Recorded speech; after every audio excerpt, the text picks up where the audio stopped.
In the previous videos you learned how to add and manage items, but we haven't yet seen the actual data that we recorded. So in this video, let's take a look at the items and their history. Navigate to Monitoring, Latest Data, and you get a table showing all items of all hosts. I'm selecting the host Zabbix server, which limits the display of the items to this host. The names you see on the left are the applications. They are just groups of items. When you click on the plus sign, you can expand an application and see the items. Zabbix tells us when the last sample was received, what its value was, and how the value changed from the previous reading.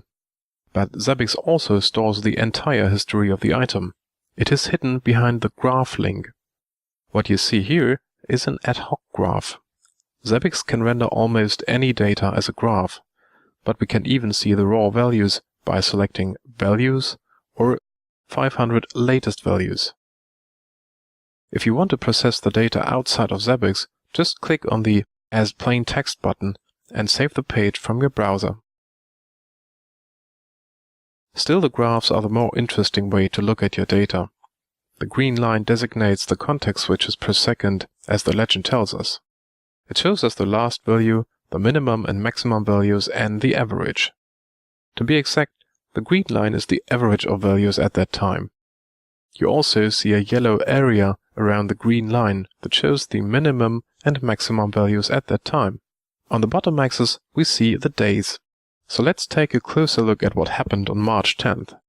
I just click into the graph, hold the mouse, and select the area of the time window I want to zoom in. On the top right, you see the start and end time shown in this graph. You can also click on this timestamp, and a pop-up window appears where you can choose another date or time. The larger slider lets you move the time window or change its size. If we want to see what happened the day before, we can drag the left arrow until we get to see 2 days. You can also click on these links to select a different zoom level between 1 hour and everything.